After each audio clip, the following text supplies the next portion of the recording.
ஒரு விஷயத்த எல்லாருமே மறந்துட்டாங்க. சனி எப்போதுமே கெடுதல் தான் பண்ணணுங்கிறது கிடையாது. நிறைய பேருக்கு 7.5 சனி காலத்துல தான் அவங்க லைஃபே செட்டில் ஆயிருக்கும். இந்த வருஷத்துல 12 ராசியில அதிகமாக பணம் சேர்க்கக்கூடிய வாய்ப்பு அப்படிங்கிறது மேஷ ராசினருக்கு ரொம்ப அதிகமாகவே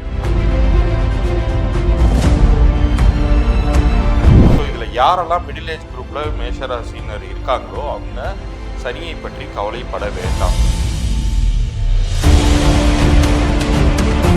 மனிதனுடைய பெயர் மாத்திரம் ஸ்ட்ராங்காக அமைஞ்சிச்சுன்னா அவன் லைஃப் லாங் முழுக்க கவலைப்படாமல் இருக்கலாம்.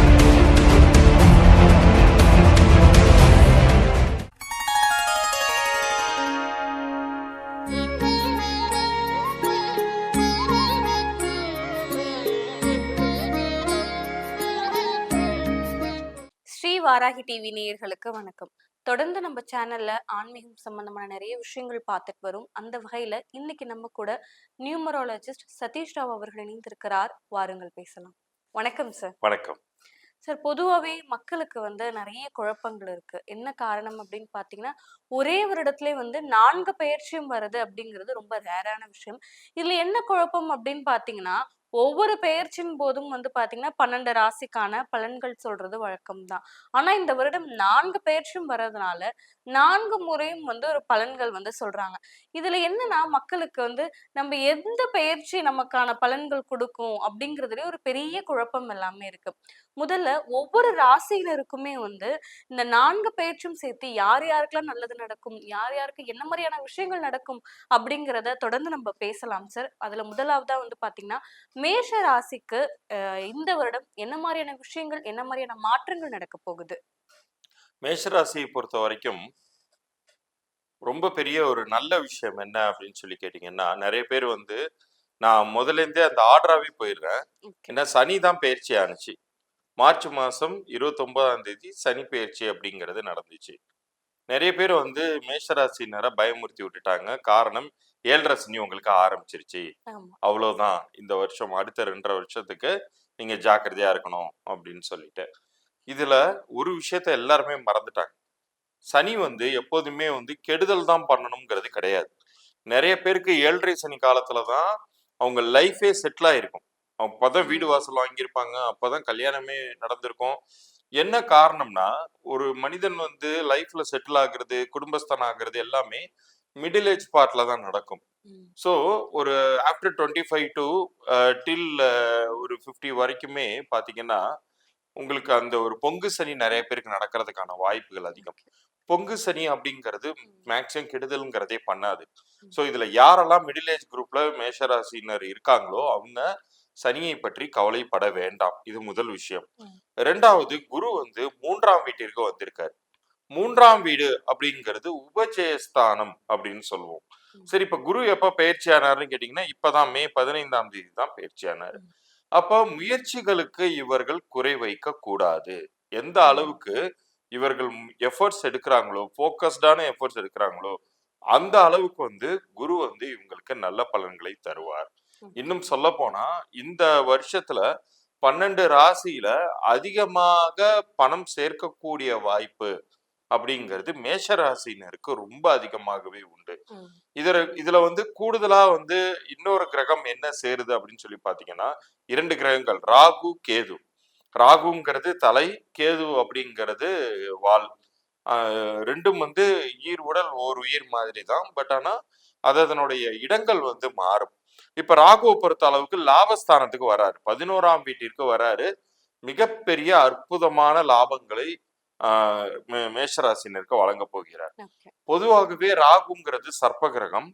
சர்ப்ப கிரகம் நல்லது பண்ணாது, காலதாமதம் பண்ணும்லாம் சொல்லுவாங்க.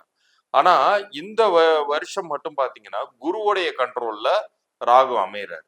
இப்ப குரு பார்வையில் வரக்கூடிய ராகுவினால் கெடுதல் அப்படிங்கிறதே செய்ய முடியாது. ராகு ஒரு பச்சோந்தி மாதிரி, எந்த இடத்துல இருக்காரோ அந்த தன்மையை அப்படியே எடுத்துக்குவாரு. கூடுதலா குரு பார்வை பெறும் பொழுது குரு பண்ண வேண்டிய அத்தனை ஒர்க்கையும் பண்ணுவார். ஏற்கனவே நான் சொன்னேன், குரு உபஜயஸ்தானம் 3ஆம் வீட்டுல இருக்காருன்னு சொன்னேன். அப்போ இவங்க எந்த அளவுக்கு இவ்வளவு நாள் ஏதோ ஒரு விஷயம் முயற்சி பண்ணியிருந்திருப்பாங்க, அது கிடைச்சிருக்காது, காலதாமதமா இருக்கும். இப்ப பாத்தீங்கன்னா ஒவ்வொரு விஷயமும் மிக சரியாக நடக்க ஆரம்பிக்கும். ம். ஆனா இவங்க வந்து முன்னாடி நடந்த விஷயங்களை மனசுல வச்சுக்கிட்டு அந்த குழப்பத்திலேயே இவங்க வந்து செயல்படக்கூடாது.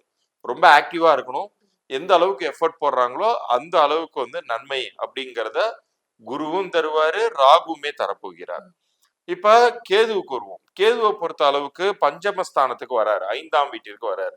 எப்போதுமே பஞ்சமஸ்தானத்திற்கு வரக்கூடிய ஒரு கிரகம் அது சர்ப்ப கிரகமாக இருந்தாலும் கெடுதல் அப்படிங்கிறத பண்ணாது. அதுவும் கேதுவை பொறுத்த அளவுக்கு ஞான மோட்சக்காரகன்னு சொல்லுவோம். ஞானத்தை தரக்கூடியவர். அவர் வந்து இவங்கள நிறைய புனித யாத்திரைகள் பயணப்பட வைப்பாங்க. சில பேர் குலதெய்வம் கோயிலுக்கு போய் நேர்த்தி கடன் செலுத்த முடியாம இவ்வளவு நாள் இருந்திருப்பாங்க. இப்ப பாத்தீங்கன்னா திடீர்னு எல்லாரும் ஃபேமிலியோட குலதெய்வம் கோயில்ல மீட் பண்ண வேண்டிய ஒரு சூழ்நிலை. ஏதாச்சும் ஒரு சொந்தக்கார குழந்தைக்கு காது குத்து, இந்த மாதிரி ஏதோ ஒரு தேவையின் நிமித்தம் எல்லாருமே ஃபேமிலியோட போகக்கூடிய ஒரு வாய்ப்பு கிடைக்கும். அது ஒரு பெரிய ஒரு ஆசீர்வாதமாக இவர்களுக்கு அமையும். ஸோ கேதுவினாலும் ஒரு முன்னேற்றம் அப்படிங்கிறது இவங்களுக்கு தெய்வ பலத்தினால் இவங்களுக்கு கிடைக்கும் அப்படிங்கிறது கணக்கு. ஸோ இந்த 2025 மேஷராசினர் மிக சரியாக பயன்படுத்தி கொண்டார்களே என்றால் இந்த வருஷம் அவர்களுக்கு ஒரு ஸ்டேட்டஸ் அப்கிரேட அவங்க லைஃப்ல கண்டிப்பாக தரும். ஓகே. நான் கூடுதலா எப்போதுமே ஒரு விஷயம் சொல்லுவேன். ஒரு மனிதனுக்கு கிரக சுழற்சிகள் அப்படிங்கிறது வந்து இருந்துகிட்டே தான் இருக்கும். அதை கையில பிடிச்சு நம்மளால நிறுத்தவே முடியாது. கிரக சுழற்சிகள் அப்படிங்கிறது அது சில நேரங்கள்ல சாதகமாகவும் சில நேரங்கள்ல பாதகமாகவுமே இருக்கும். ஆனா ஒரு மனிதனுடைய பெயர் மாத்திரம் ஸ்ட்ராங்காக அமைஞ்சிச்சுன்னா அவன் லைஃப் லாங் முழுக்க கவலைப்படாமல் இருக்கலாம். ஓகே. திலீபனாக இருந்த வரைக்கும் ஒரு வறுமை நிலையை சந்தித்த ஒரு மனிதர் ஏஆர் ரஹ்மான் அப்படிங்கிற ஒரு நேம் வரும் பொழுது அவருடைய திறமைக்கேற்ற ஆப்பர்ச்சுனிட்டி கிடைக்குது. அது வரைக்கும் அந்த திறமை இருக்கு, ஆனா வாய்ப்பு கிடைக்காம இருந்துச்சு. ஆனா வாய்ப்பு கிடைத்து பெரிய நிலைக்கு உயர்ந்தார். அது மாதிரியான ஒரு அமைப்பு நான் சொல்றது ஒரு எக்ஸாம்பிள் தான். அது மாதிரியான ஒரு அமைப்புங்கிறது பெயர் சரியாக அமையும் போது கிடைக்கும். ஸோ இந்த பயிற்சி பலன்களை பார்த்து கொண்டிருக்கக்கூடிய நேயர்கள் அவர்களுக்குமே லைஃப்ல அந்த மாதிரி ஒரு முன்னேற்றம் வேணும்னா நம்ம சேனலை சப்ஸ்கிரைப் பண்ணி ஸ்கிரீன்ஷாட்டோட அவங்க டேட் ஆஃப் பர்த் நேமும் அனுப்பிச்சாங்கன்னா முதல்ல உங்களுக்கு அந்த நேம் பொருந்திருக்கா இல்லையா அப்படிங்கிறத ஒரு இலவச பொது பலன்களாக அனுப்புறேன். அப்படி அது பொருந்தல அப்படின்னு சொன்னா என்ன செய்யணுங்கிற என்னுடைய கன்சல்டேஷன் ப்ராசஸ் அனுப்புறேன். சில பேருக்கு ஏற்கனவே பெயர் பொருந்தி இருக்கும். அது எதையுமே நம்ம டிஸ்டர்ப் பண்ணக்கூடாது. ஏற்கனவே பேர் பொருந்தி இருந்துச்சுன்னா அது எதையுமே மறுபடியும் சரி பண்ணக்கூடாது. அது அப்படியே விட்டுறணும்னு தான் நான் அட்வைஸ் பண்ணுவேன்.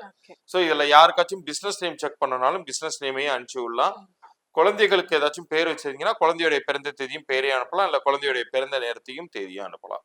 அவர்களுக்கான இலவச பொது பலன்கள் 3 நாட்களுக்குள்ளார அனுப்புறேன். அதுல அந்த பெயர் பொருந்திருக்கா இல்லையாங்கிறத அனுப்புறேன். அப்படி பொருந்தலைன்னா வியாபார பெயரோ அவர்களுடைய பெயரோ குழந்தையின் பெயரோ எப்படி திருத்தம் பண்ணணுங்கிற என்னுடைய கன்சல்டேஷன் ப்ராசஸ் பத்தி நான் அனுப்பிச்சு வைக்கிறேன்.